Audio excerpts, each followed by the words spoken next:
Hey, beautiful souls, welcome back to my channel. Today I'm sharing a story that will shake you to your core. But it's also a testament to the incredible power of one person's courage to change everything. This is the story of how a 25-year-old woman named Jessica Martinez discovered that sometimes the people we trust most are hiding the darkest secrets. Before we begin, I want you to know this story contains references to child abuse. Please take care of yourself while watching. If you need resources, I've linked support organizations in the description below.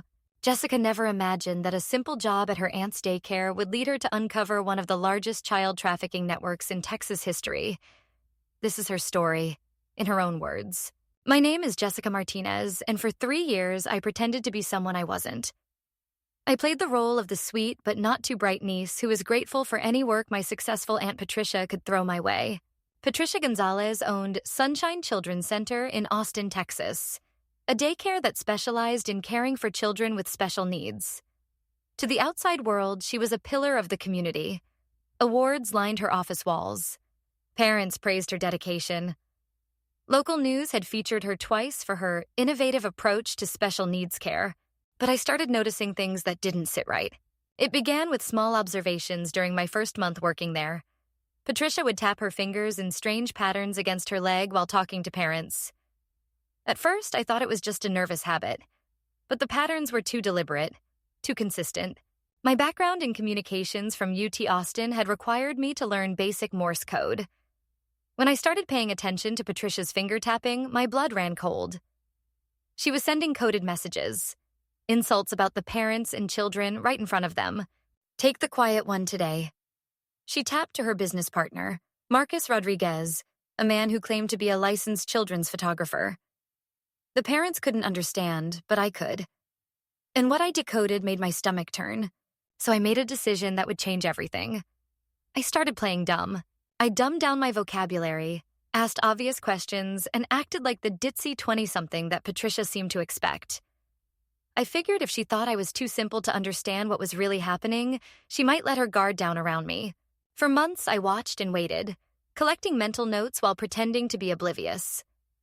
Marcus would come by every few weeks for what Patricia called documentation photos of the children's progress. These sessions always happened in the back room, away from the main play areas. The children who participated in these special sessions always came out different. Quieter, more withdrawn. Some would flinch when cameras appeared during normal activities. I tried to tell myself I was imagining things. Patricia was family. She'd practically raised me after my mother died when I was 16. She'd helped pay for my college. Surely she wouldn't hurt children. But then came the day that changed everything. It was a Tuesday in October. The autumn leaves were just starting to turn, and I was helping prepare snacks in the kitchen when I heard Patricia's familiar tapping pattern. This time, the message was different. Special session starting. Keep them busy. Marcus had arrived with his usual camera equipment, but this time he'd left his bag open near the supply closet. Something inside caught the light. A small silver device I hadn't seen before. My heart started racing as I realized what I was looking at. It was a hidden camera, small enough to be disguised as a button or pin. Why would a legitimate photographer need spy equipment? I waited until both Patricia and Marcus were busy with the children in the back room. My hands shook as I approached the bag, my mind racing with possible innocent explanations. Maybe it was for security. Maybe it was a new type of photography equipment. But as I carefully examined the bag's contents, any innocent explanation crumbled. There were multiple hidden cameras, SD cards labeled with dates and initials that matched the children's names, and a tablet that made my world tilt on its axis. The screen was still open to a folder labeled October Collections. The preview thumbnails were too small to see clearly, but what I could make out made my knees nearly buckle. These weren't documentation photos for special needs progress. These were something far more sinister. I quickly took photos with my phone. Pictures of the equipment, the labeled SD cards, and several screenshots from the tablet. My hands were trembling so badly I wasn't sure the photos would be clear, but I had to try. That's when I heard Patricia's voice getting closer. "Just checking on little Emma," I called out, shoving the camera back into the bag and standing up quickly. I forced the brightest smile I could manage, even though my heart felt like it was going to explode through my chest. Patricia's eyes narrowed as she looked at me, then at Marcus's bag. For a moment, I thought she might have realized what I'd discovered. But then her expression softened into the familiar condescending smile she reserved for me. "Oh, honey, you shouldn't be poking around Marcus's expensive equipment. Why don't you go help with afternoon snack prep?" I nodded enthusiastically, playing up the chastened niece role. "Of course, Aunt Patricia. Sorry." As I walked toward the kitchen, I could feel her eyes on my back. My phone felt like it was burning a hole in my pocket. I had evidence, but I knew from watching enough true crime documentaries that I needed to be smart about this. Patricia had connections throughout the city. She served on the school board, volunteered with children's charities, and had friends in local law enforcement. If I was going to expose her, I had to be absolutely certain of my facts and careful about how I proceeded. But first, I had to get somewhere safe to really examine what I'd found. That evening, I sat in my tiny apartment in East Austin, staring at the photos on my phone with growing horror. Even with the poor lighting and my shaky hands, the evidence was clear enough to make me nauseous. The SD cards were meticulously labeled with children's initials and dates. The hidden cameras were professional-grade surveillance equipment. And those glimpses of the tablet screen, I couldn't unsee what I'd witnessed. I spent hours researching online, trying to understand exactly what I was looking at and what I should do next. The more I learned about child exploitation networks, the more everything started making sense in the most terrible way possible. Patricia's specialized approach to special needs children wasn't innovative education. It was predatory targeting. Children with communication difficulties, developmental delays, or autism were perfect victims because they might not be able to report abuse or might not be believed if they tried. The documentation photos weren't for progress tracking. They were being sold to people who paid premium prices for images of vulnerable children. Marcus wasn't just Patricia's business partner. According to my research into his background, his photography license had been revoked in New Mexico 3 years ago after complaints from parents. He'd moved to Texas and somehow gotten connected with Patricia's operation. I barely slept that night. Every time I closed my eyes, I saw the faces of the children I worked with every day. Sweet 6-year-old Emma, who never spoke but always smiled when she saw me. 8-year-old David, whose grandmother drove 40 minutes each way to bring him to Patricia's daycare because she thought it was the best place for his autism. 12-year-old Sophia, who was homeschooled but came for social therapy sessions twice a week. All of these children trusted Patricia. Their parents trusted Patricia. The community trusted Patricia. And I was the only one who knew the truth. By morning, I'd made my decision. I was going to the police, but I was going to be smart about it. I transferred all my photos to multiple cloud storage accounts, emailed copies to myself, and even printed physical copies that I hid in different locations. I also started carrying a small digital recorder that I'd bought years ago for college interviews. If Patricia or Marcus said anything incriminating, I wanted to capture it. But what I didn't anticipate was how quickly everything would spiral out of control. The police station on East 7th Street was bustling with activity when I walked in that Thursday morning. I'd called in sick to work, claiming I had food poisoning, which wasn't entirely untrue. The stress had definitely affected my stomach. Officer Jennifer Walsh was assigned to take my statement. She was maybe 10 years older than me, with kind eyes and a patient demeanor that helped me feel slightly less terrified. I showed her the photos, explained my concerns, and waited for her to take action. Instead, Officer Walsh looked troubled. "Ms. Martinez, these are very serious allegations. Patricia Gonzalez has an impeccable reputation in this community. Are you absolutely certain about what you think you saw?" I insisted that I was certain, but I could see doubt in her eyes. When she asked if I had any personal conflicts with my aunt, I realized how this must look. A young woman accusing her successful family member of horrific crimes based on some blurry cell phone photos. "I understand your concerns," Officer Walsh said carefully. "But we'll need more substantial evidence before we can pursue this. Hidden cameras aren't illegal. Lots of daycares use security equipment. And without clear images of actual wrongdoing..." She trailed off, but the message was clear. My word against Patricia's wasn't enough. Officer Walsh did agree to have someone visit the daycare for a routine safety check, but she warned me that Patricia would likely be notified in advance. She also suggested I might want to consider whether my concerns could be addressed through family conversation rather than law enforcement. I left the police station feeling defeated and scared. If Patricia found out I'd gone to the police, I didn't know what she might do.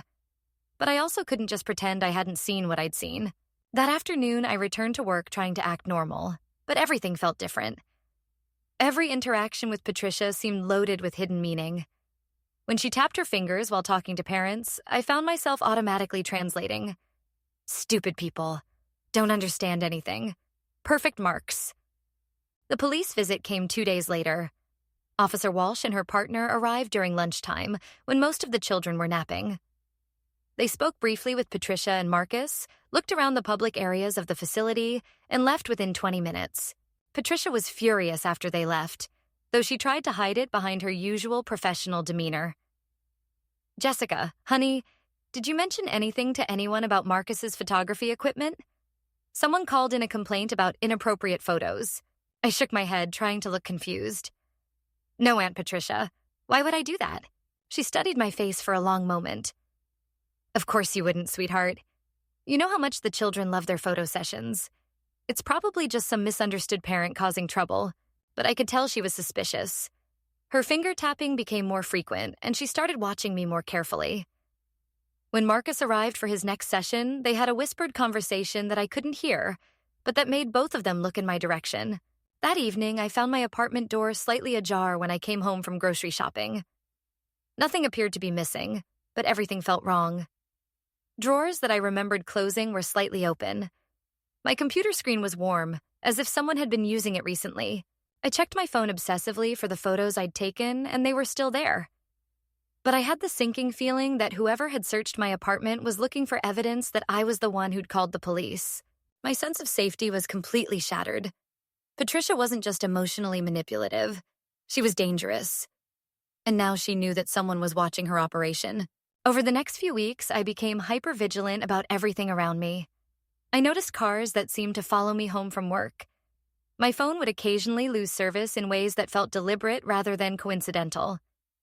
When I tried to access some of the photos I'd taken, certain files had been corrupted or were suddenly missing from my cloud storage. At work, Patricia's behavior became increasingly erratic. She would have long phone conversations in Spanish, switching to English only when other staff members approached. Her finger tapping became almost constant, and the messages I decoded grew more menacing. Watching everyone. Trust no one. Cleanup necessary. Marcus's visits became more frequent, and he started bringing different equipment. Instead of one camera bag, he'd arrive with multiple cases and would set up more elaborate lighting in the back room. The photo sessions grew longer, and the children who participated became noticeably more withdrawn afterward. I started documenting everything I could observe without arousing suspicion. I recorded audio when possible, took discrete photos of license plates of visitors, and kept detailed notes about timing and patterns. But I felt like I was fighting an invisible enemy with connections I didn't understand. Then came the breakthrough I'd been hoping for, from an unexpected source. Emma's older brother Tyler was a freshman at Austin High School. He was in the Boy Scouts and had earned merit badges in communications and emergency preparedness. When their mother, Carol Chen, picked Emma up one afternoon, Tyler was with her. As we walked Emma to their car, I noticed Tyler watching his little sister intently. Emma had been more quiet than usual after her latest photo session with Marcus, and she was doing something I'd seen before but never really paid attention to, tapping her fingers against her leg in rhythmic patterns. Tyler suddenly grabbed his mother's arm.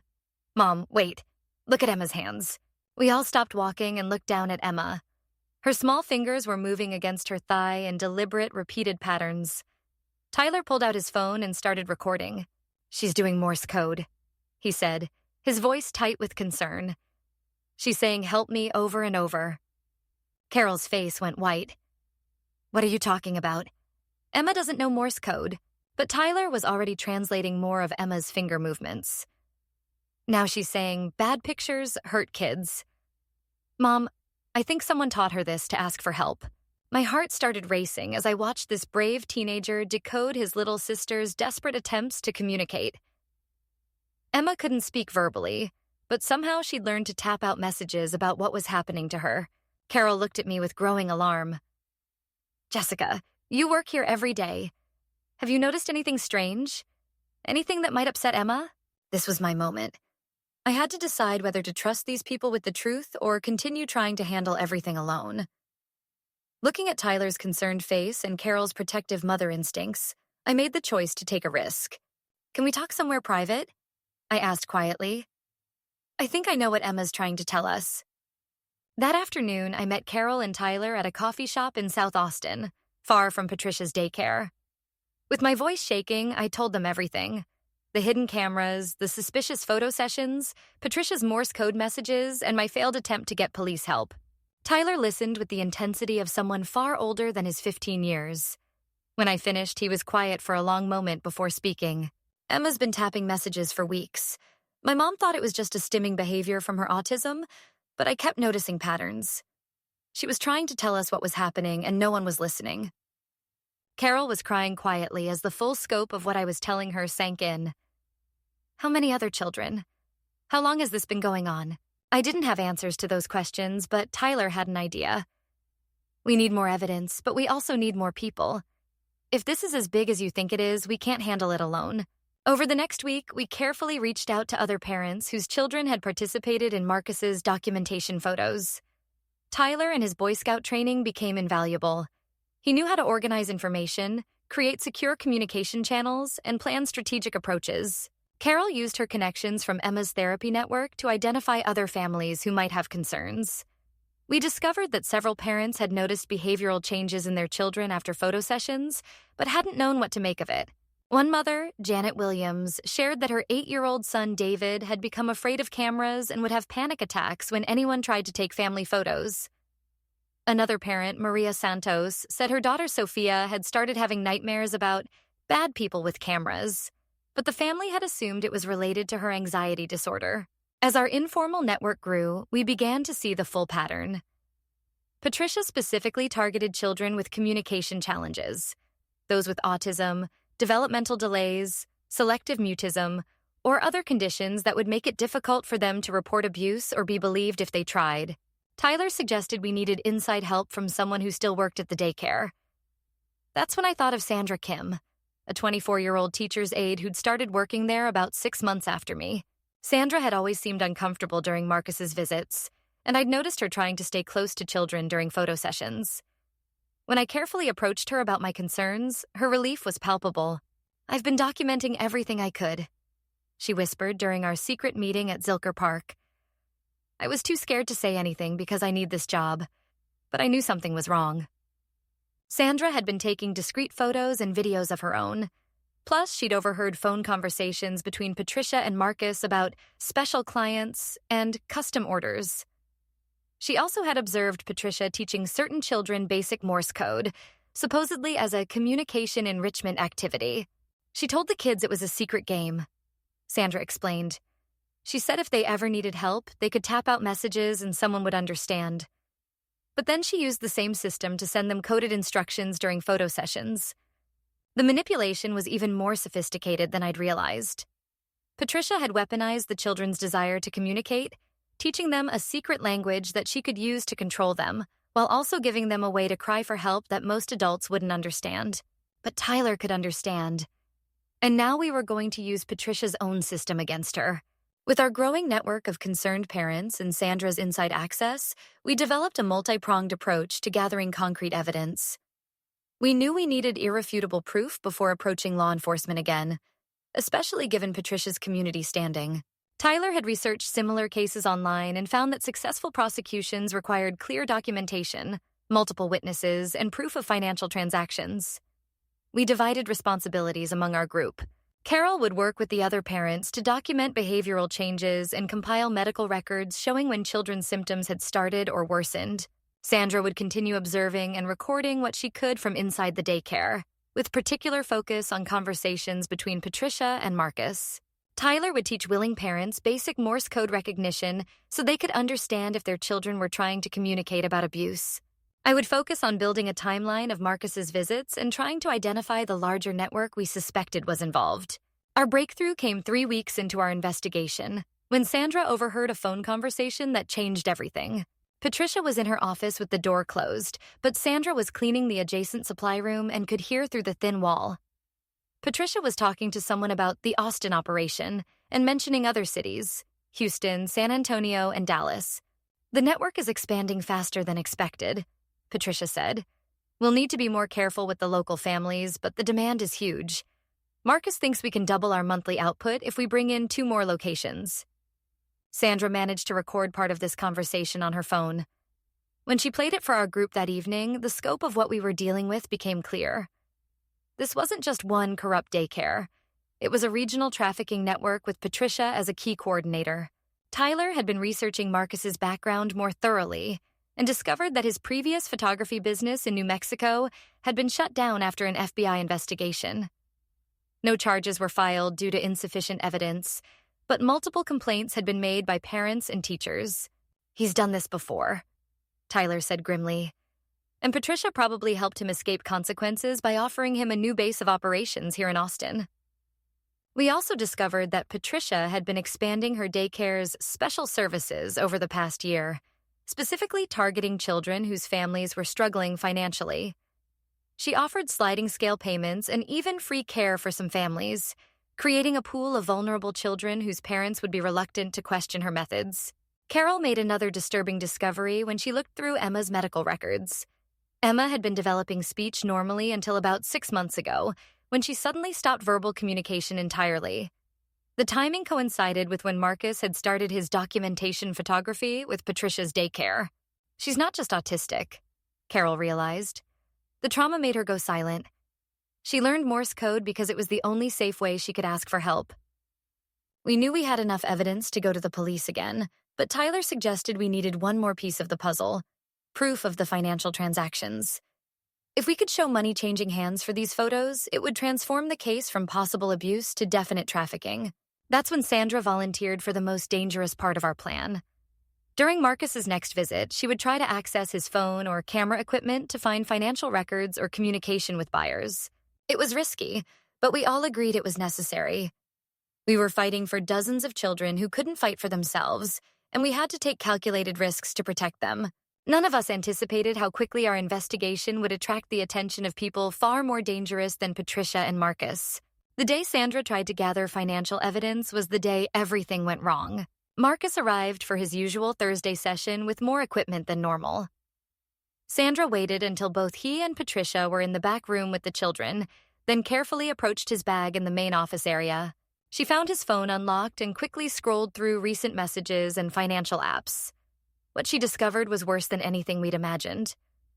The messages showed communication with buyers across multiple states, discussing custom orders for specific types of children and photos. The financial app showed payments ranging from hundreds to thousands of dollars per transaction, with coded references to the children's first names and ages. Sandra took screenshots of everything she could before hearing footsteps approaching. She managed to put the phone back and resume cleaning, but Marcus seemed suspicious when he returned.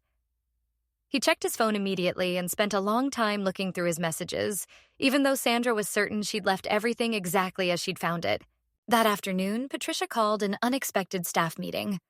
She announced that due to security concerns, they would be implementing new policies immediately. All staff phones would need to be locked in the office during work hours. No one would be allowed in certain areas of the building without her direct supervision.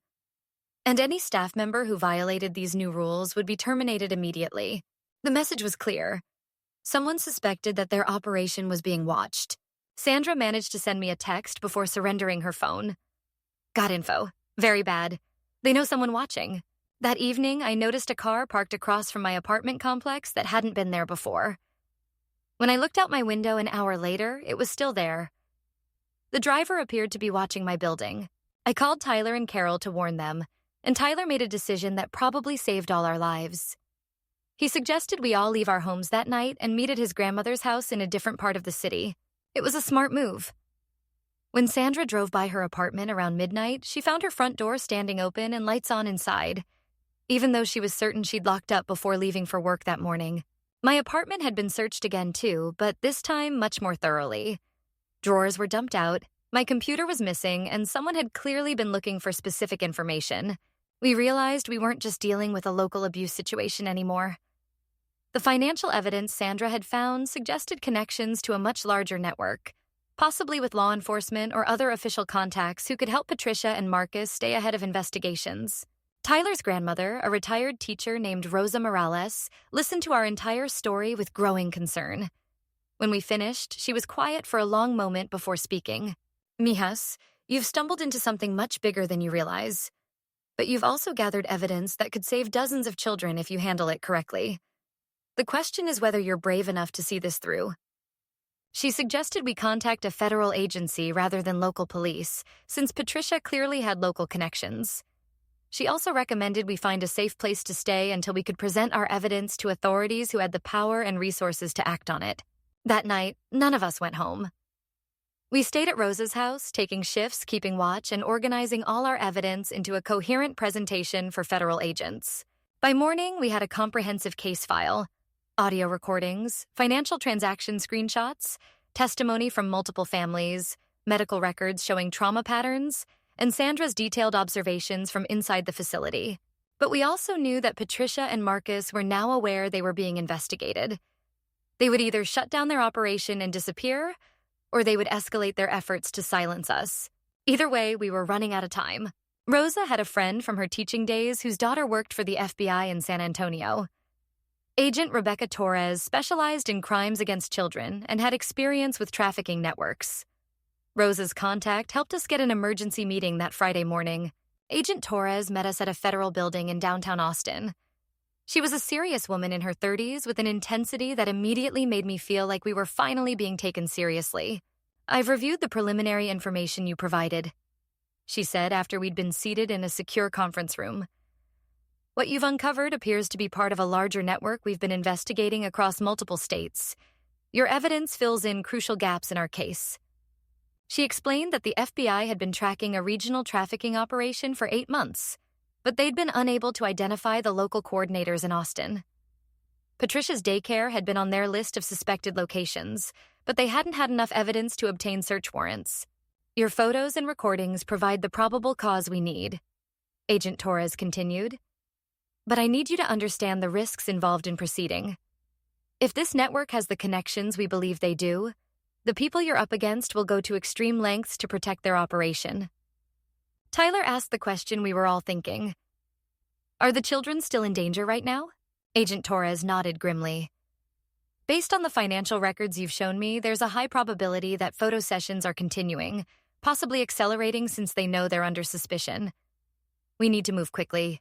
She outlined the federal response plan: simultaneous raids on Patricia's Daycare and Marcus's apartment, coordinated with arrests of other network members across 3 states. But she also warned us that our roles as witnesses would make us targets. "We can provide protection," she said, "but I need you to commit to seeing this through the legal process. These cases can take years to prosecute, and the defendant's attorneys will do everything possible to discredit your testimony." Carol spoke for all of us. "If it means protecting Emma and all the other children, we'll do whatever it takes." Agent Torres had us sign formal statements and arrange for us to be relocated temporarily to a safe location while the investigation proceeded. Sandra would continue working at the daycare for a few more days to avoid alerting Patricia, but under FBI surveillance and with panic protocols in place. The plan was to execute the raids the following Tuesday, during normal business hours when both Patricia and Marcus would be at the facility, and the children would be present as evidence of ongoing operations. But federal investigations don't always go according to plan, especially when the subjects have their own law enforcement connections. On Saturday evening, Sandra called Agent Torres with urgent news. Patricia had announced that the daycare would be closed for renovation work starting Monday morning.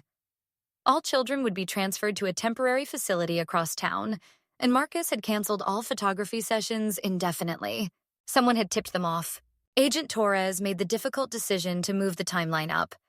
The raids would happen Monday morning instead of Tuesday, coordinated with arrests of network members in other states to prevent anyone from fleeing. Sunday night, as we waited in our safe house hotel, I couldn't sleep. Tomorrow, everything Patricia had built would come crashing down. But I also knew that once we crossed this line, there would be no going back to normal life for any of us. Tyler sat awake in the chair by the window, keeping watch even though we had federal protection. At 16 years old, he'd become the tactical coordinator for an operation that would make national news. "Are you scared?" I asked him quietly. He was quiet for a moment before answering. "Terrified, but Emma can't speak for herself and we can, so we have to." His words reminded me why we were putting ourselves at risk. 43 children had been victimized by Patricia's network. Tomorrow, we had a chance to make sure they would finally get justice. Monday morning came with unseasonably cold weather and gray skies that felt ominous. Agent Torres picked us up at 6 a.m. to bring us to a command center where we could monitor the raid operations while staying safe. The FBI had arranged for simultaneous operations across 4 cities. In Austin, teams would hit both Patricia's daycare and Marcus's apartment. In Houston, San Antonio, and Dallas, other network members would be arrested in coordinated timing to prevent communication between cells. At 8:30 a.m., just as Patricia would normally be opening the daycare for morning drop-offs, the raid began. We watched on surveillance feeds as unmarked vehicles surrounded Sunshine Children's Center. Agent Torres wore a communication headset that allowed us to hear updates in real time. Perimeter secured, moving to entry. No children on premises. Repeat, facility appears empty of children. Patricia Gonzalez in custody, subject not resisting. Marcus Rodriguez's vehicle identified in parking area, moving to secondary location. The apartment raid happened simultaneously. Marcus was arrested without incident, but his computer equipment told a more complex story. According to the technical team, he'd been in the process of wiping hard drives when agents arrived. By noon, both Patricia and Marcus were in federal custody, along with 6 other network members across Texas. The initial evidence recovery was staggering. Multiple computers, thousands of images, detailed financial records, and client communication logs. But Agent Torres warned us that the legal battle was just beginning. We've disrupted their immediate operations, she explained. But prosecuting a case this complex will take months of investigation and testimony. The defendant's lawyers will challenge every piece of evidence and question every witness. You need to be prepared for that. Over the next few weeks, the investigation revealed the full scope of Patricia's network. She had been operating trafficking rings in 5 states, with connections to buyers across the country and internationally. The financial records showed profits in the millions over a 3-year period. Marcus's role was even more extensive than we'd realized. He had been coordinating the technical aspects of the operation, managing secure communications, processing payments, and distributing content to buyers. His previous operation in New Mexico hadn't been shut down by local investigation. He'd moved voluntarily when Patricia's network offered him a more profitable opportunity. The most heartbreaking discovery was the detailed records Patricia had kept of individual children.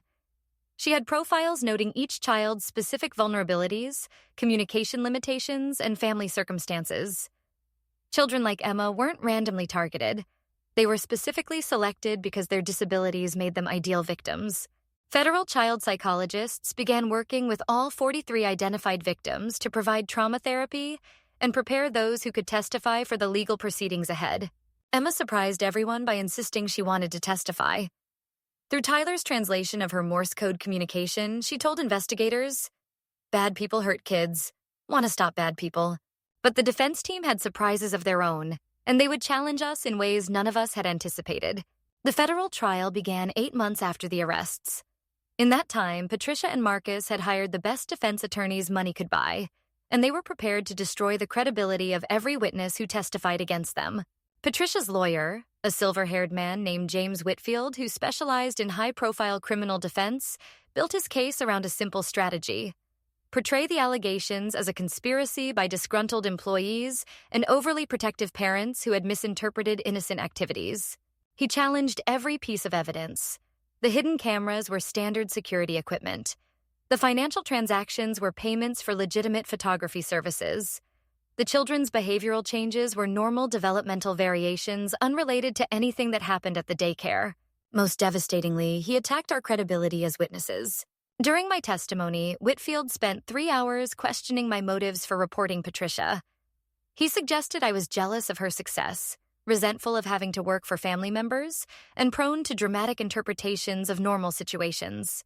"Isn't it true, Ms. Martinez, that you've struggled to find steady employment since college? And that your aunt generously provided you with work when no one else would hire you?" "Yes, but that's not why..." "And isn't it true that you felt entitled to a larger role in the daycare's management, despite your lack of qualifications or experience?" "No, that's completely false. According to your aunt's records, you were frequently late to work, had difficulty following instructions, and made several parents uncomfortable with inappropriate comments about their children." This was a complete fabrication, but I could see how it looked to the jury. A young woman who resented her successful aunt and invented wild accusations to destroy her. Tyler's testimony was even more crucial, since he was the only person who could translate Emma's Morse code communication. But Whitfield was merciless in his cross-examination. You're 16 years old, correct? And you learned Morse code as a hobby through Boy Scouts? Yes, sir. How many hours of formal training did you receive in Morse code? About 20 hours over several months. And you're claiming you can perfectly translate the random finger movements of a nonverbal autistic child? They weren't random. The patterns were consistent and deliberate. But you had no way to verify your interpretations, did you? No other translator to confirm your accuracy? I documented everything, and so your entire testimony is based on your personal interpretation of what you thought a disabled child was trying to communicate through finger tapping? Tyler held firm under the aggressive questioning, but I could see the doubt Whitfield was creating in the jurors' minds. The prosecution fought back with expert testimony about trauma patterns in children, technical evidence from the seized computers, and financial forensics proving the scale of the trafficking operation. Dr. Sarah Kim, a pediatric psychologist, testified about the consistent behavioral changes shown by children who had participated in Marcus's photo sessions. Medical records documented sleep disturbances, anxiety, regression in communication skills, and fear responses to cameras, all classic indicators of sexual abuse. The computer evidence was overwhelming. Federal analysts had recovered thousands of images and videos despite Marcus's attempts to wipe the drives. The files were clearly organized by child's name and age, with pricing information that proved commercial distribution. Most damning were the communication records between Patricia and buyers. Messages discussing custom requests, special arrangements, and exclusive content left no doubt about the criminal nature of the operation. But Whitfield had one more devastating strategy. He put Patricia on the stand. Patricia's testimony was a masterclass in manipulation. Dressed conservatively in a navy blue suit, with her gray hair pulled back in a professional style, she looked like everyone's ideal grandmother figure. She spoke with quiet dignity about her decades of service to children with special needs. She described starting the daycare after her own brother had struggled to find appropriate care for his autistic son. She talked about the long hours, the minimal profits, and the personal satisfaction of helping vulnerable families. I've devoted my entire adult life to these children, she said, her voice breaking slightly. The idea that anyone could think I would harm them is heartbreaking beyond words. She explained Marcus's photography as a service she provided to help parents document their children's progress. Many families couldn't afford professional photography, so she arranged for discounted sessions as part of her commitment to serving lower-income communities. Jessica is my sister's daughter, and I love her like my own child, Patricia continued, but she struggled with mental health issues since her mother's death.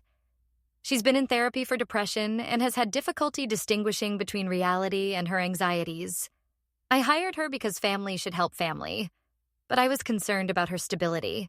This was the most painful part of her testimony for me to hear.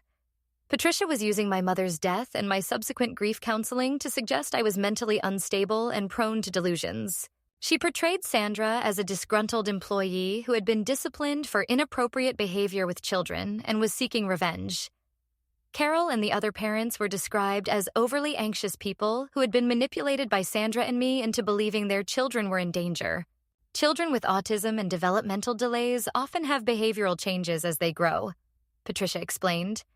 These parents were looking for someone to blame for their children's challenges, and Jessica and Sandra provided them with a convenient target.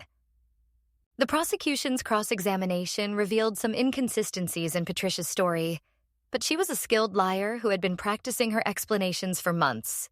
When asked about the Morse code messages that Tyler had documented, she claimed it was a communication enrichment program she'd developed to help nonverbal children. I taught several children basic Morse code as a way to give them additional communication options. It was an innovative therapeutic approach that I was planning to share with other special needs educators. She even had an explanation for the hidden cameras. Unfortunately, in today's litigious environment, daycare operators have to protect themselves from false accusations. The cameras were for security and documentation purposes, to ensure that we could defend against any claims of improper treatment. Her testimony was convincing enough that I could see some jurors nodding along with her explanations. After months of preparation, I was watching our case potentially fall apart because Patricia was simply a more credible-seeming witness than a group of young people and worried parents. But the prosecution had saved the most powerful testimony for last. Emma's testimony was unlike anything the courtroom had ever seen. At 8 years old, she was too young to take the traditional oath, but the judge had agreed to allow her to communicate through Tyler's Morse code translation. She sat in a specially designed chair that allowed her to tap against a padded surface where everyone could see her finger movements. Tyler sat nearby with a chart of Morse code patterns, translating her responses in real time. The prosecutor began with simple questions to establish the communication system's reliability. Emma, can you tell us your favorite color? Tyler watched her fingers and translated, purple. What do you like to eat for breakfast? Pancakes. Who is sitting next to you right now? Tyler, my brother. The jury could see that her responses were immediate and consistent. This wasn't random tapping. It was deliberate communication. Then the prosecutor moved to more difficult questions. Emma, do you remember a man who came to take pictures at Aunt Patricia's daycare? Her fingers moved more slowly, hesitantly. Tyler's voice was steady as he translated, yes, scary man. Can you tell us what happened during the picture times? Emma's tapping became erratic, faster. Tyler paused, then translated carefully. Bad things. Made us do bad things. Hurt. Scared. Wanted mommy. Several jurors were crying at this point. Even Patricia's lawyer seemed affected by watching this small child describe her trauma through finger taps. Emma, did Aunt Patricia know what the scary man was doing? Yes, she watched. She helped. She told us to be quiet. How did you learn to tap these messages? Aunt Patricia taught. Said it was secret game. Said if we ever needed help, we could use secret words. The prosecutor had one final question. Emma, are you telling the truth about what happened to you? Emma's response was swift and certain. Yes, want bad people to stop hurting kids. Patricia's lawyer tried to challenge Tyler's translations, but Emma's responses to his questions were equally clear and consistent. When he asked her to tap out simple words like hello and goodbye, she demonstrated perfect knowledge of the Morse code alphabet. More devastatingly, when he asked if anyone had told her what to say, her response was immediate. No, want to tell truth. Want to help other kids be safe. Over the next 2 days, 3 other children testified through various communication methods. David, now 9 years old, had regained some verbal communication through therapy and was able to describe some of what had happened to him. Sophia, at 13, wrote detailed descriptions of the photo sessions and the fear tactics Patricia had used to keep children silent. The pattern was consistent across all their testimonies. Patricia and Marcus had deliberately targeted children with communication difficulties, used their special needs programs as cover for abuse, and employed sophisticated psychological manipulation to maintain control over their victims. But perhaps the most powerful moment came when Tyler himself took the stand to explain how he had decoded his sister's cries for help. Emma couldn't tell us what was wrong, he said, his voice strong despite his obvious emotion. But she never stopped trying to communicate. She was using the only tool she had to ask for help, and it was our job to listen. Looking directly at the jury, he continued. These children trusted the adults who were supposed to protect them. When those adults betrayed that trust, Emma and the others found a way to tell the truth anyway. The least we can do is believe them. The courtroom was completely silent as Tyler finished his testimony. Even Patricia seemed shaken by his words, her fingers finally still for the first time since the trial began. After 6 weeks of testimony, closing arguments, and jury deliberation, the verdict came on a Thursday afternoon in late spring. Guilty on all counts. Patricia was convicted of conspiracy to commit human trafficking, production of child sexual abuse material, operating a criminal enterprise, and 27 additional federal charges. Marcus received similar convictions, along with additional charges for his technical role in distributing images online.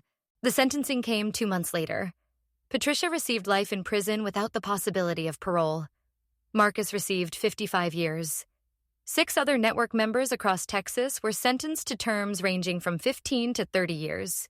But the legal victory was just the beginning of a much longer healing process for everyone involved. Emma continued to make remarkable progress in therapy. Within a year of Patricia's arrest, she had begun speaking verbally again, though she still preferred Morse code communication when discussing difficult topics. Her mother, Carol, became an advocate for nonverbal children and worked to train other parents in alternative communication methods. Tyler received a scholarship to study criminal justice at the University of Texas. He maintained his goal of joining the FBI to continue fighting crimes against children. His quick thinking and courage in decoding Emma's messages became a case study used in federal training programs. Sandra returned to school to become a licensed social worker specializing in trauma recovery. She said the experience had shown her that individual courage could create systemic change, and she wanted to be part of protecting other vulnerable children. For me, the aftermath was more complicated. The media attention from the case made it difficult to find normal employment in Austin, as I was widely known as the whistleblower who exposed the daycare trafficking ring. But federal victim advocacy organizations helped me relocate to Denver, where I found work with a nonprofit that provides support services to trauma survivors. I still struggle sometimes with trust and hypervigilance. Seeing how easily Patricia had manipulated an entire community's trust made me realize how vulnerable all of us are to people who appear virtuous while hiding evil intentions. But I also learned that ordinary people can do extraordinary things when they choose to act on their moral convictions. Tyler was just a teenager when he decoded his sister's desperate messages. Carol was just a worried mother. Sandra was just an entry-level daycare worker. I was just someone who happened to know Morse code and couldn't ignore what I was seeing. None of us were heroes in the traditional sense. We were just people who decided that protecting children was worth the risk of fighting powerful predators. The broader impact of our case extended far beyond the 43 children who were directly victimized. The federal investigation that grew out of our evidence eventually led to arrests in 8 states and the rescue of over 200 children from various trafficking operations. Child protection agencies began training staff to recognize the signs of institutional abuse and to listen more carefully when children try to communicate trauma through nonverbal methods. Daycare licensing procedures were strengthened to include more thorough background checks and regular unannounced inspections. Most importantly, Emma and the other survivors showed that children are remarkably resilient when they receive proper support and when trusted adults believe their accounts of abuse. 3 years after Patricia's conviction, I received a letter that brought me to tears of joy rather than trauma. It was from Emma, now 11 years old and thriving in middle school. She had written it herself in careful handwriting, though she included some Morse code patterns for old time's sake. Dear Jessica, the letter began, I wanted to thank you for listening when I couldn't use words to ask for help. Tyler told me you were the first adult who understood what Aunt Patricia was really doing, and you were brave enough to stop her even though it was scary. She went on to tell me about her life now, her friends at school, her favorite subjects, math and art, and her volunteer work reading to younger children at the local library. She was learning American Sign Language to help other children who had communication challenges, and she hoped to become a teacher someday. The bad things that happened still make me sad sometimes, she wrote, but they don't control my life anymore. Mom says that's because good people like you and Tyler fought to keep us safe. I hope I can be that brave for other kids someday. Emma's letter reminded me why our difficult journey had been worthwhile. The trauma she and the other children experienced can never be undone, but they were no longer powerless victims. They had been believed, protected, and given the support they needed to reclaim their futures. Tyler graduated high school as valedictorian and was accepted to the FBI Academy immediately after college. True to his word, he specialized in crimes against children and became one of the youngest agents ever assigned to the Federal Task Force on Child Trafficking. Carol started a foundation that provides communication training and trauma therapy for families affected by institutional abuse. The foundation has helped hundreds of families across the Southwest and has become a model for similar programs in other states. Sandra earned her master's degree in social work and now runs a residential therapy center for child trafficking survivors. Her experience understanding the institutional dynamics that enable abuse has made her particularly effective at creating safe spaces for recovery. The therapy center was built in a renovated Victorian house in East Austin, not far from where Patricia's daycare once operated. Where children once suffered in silence, they now learn to find their voices again through art therapy, music therapy, and yes, communication enrichment programs that include Morse code as one of many tools for expression. I visit the center every time I'm back in Texas. Seeing children who have survived unthinkable trauma learning to trust, play, and hope again reminds me that resilience is one of humanity's greatest strengths. But perhaps the most important lesson I learned from this experience is about the power of seemingly small actions to create massive change. Tyler spilling apple juice during a photography session led to him being in the right place to witness Emma's Morse code messages. Sandra deciding to record a conversation she overheard gave us crucial evidence of the broader network. Carol trusting her instincts about her daughter's behavioral changes opened the door to involving other families. Each of these actions seemed minor at the time, but together they dismantled a trafficking operation that had victimized children across multiple states. As I conclude Emma's story, which became all of our stories, I want to speak directly to anyone who might be watching this and recognizing their own experiences in what I've shared. If you are a survivor of institutional abuse, trafficking, or any form of exploitation, please know that what happened to you was not your fault. The adults who were supposed to protect you failed in their most basic responsibility, but their failures do not define your worth or your future. If you are a parent, teacher, or caregiver who suspects a child in your life is being harmed, trust your instincts. Children rarely lie about abuse, and they often try to communicate their distress in ways that adults don't immediately recognize. Listen with your whole heart, believe what you're being told, and act to protect them. If you work in childcare, education, or any field that serves vulnerable populations, remember that predators specifically seek positions of trust and authority. They count on good people being reluctant to suspect respected colleagues or community members. Don't let institutional loyalty override your obligation to protect the children in your care. And if you find yourself in a situation like the one I faced, knowing something terrible is happening but feeling powerless to stop it, remember that you don't have to be perfect or powerful to make a difference. You just have to be willing to act on your moral convictions and trust that other good people will help you when you do. The children we helped rescue are now teenagers and young adults living full, productive lives. They survived because a few ordinary people decided that protecting them was worth taking risks. Their healing and resilience prove that even the darkest secrets lose their power when brave people shine light on them.